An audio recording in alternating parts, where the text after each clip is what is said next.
En France, 75% de l'électricité est d'origine nucléaire. Chaque Français vit à moins de 200 km d'un site nucléaire. Malgré toutes les précautions qui peuvent être prises, un accident nucléaire restera toujours possible. Et si un accident survenait, que ferait-on ? Pendant la phase d'urgence, l'accident peut entraîner des rejets radioactifs dans l'environnement.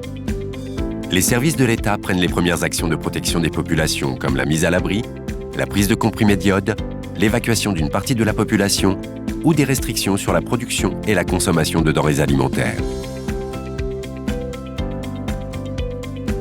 La phase post-accidentelle commence à la fin des rejets. De la radioactivité s'est déposée dans l'environnement. La gestion consiste à protéger et accompagner la population et à engager des actions pour reconquérir les territoires contaminés. Les mesures réalisées dans l'environnement permettent de connaître l'état réel de la contamination et les risques pour la population. Selon les niveaux mesurés, il peut être décidé de mettre en place une zone d'éloignement pour les populations, de ne pas consommer des denrées alimentaires susceptibles d'être contaminées, de suspendre la commercialisation de certains produits, ou encore d'entreprendre des actions de nettoyage. La phase post-accidentelle peut s'étendre de plusieurs mois à plusieurs dizaines d'années après l'accident. Il est donc important d'anticiper. Comment se préparer dès maintenant ? Les élus seront les relais locaux des pouvoirs publics et seront un appui pour la population.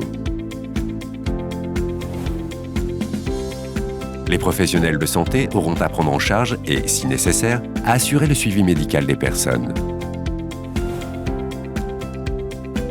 Les acteurs économiques du territoire pourront être affectés par la contamination et pourront agir pour la reprise de leurs activités.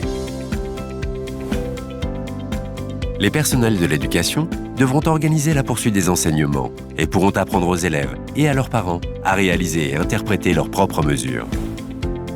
Les membres d'une association ou tout citoyen pourront s'impliquer dans la concertation locale sur les décisions relatives à la vie de la communauté. Chaque territoire a ses caractéristiques propres. Il n'existe donc pas une bonne méthode ou bonne pratique à appliquer partout.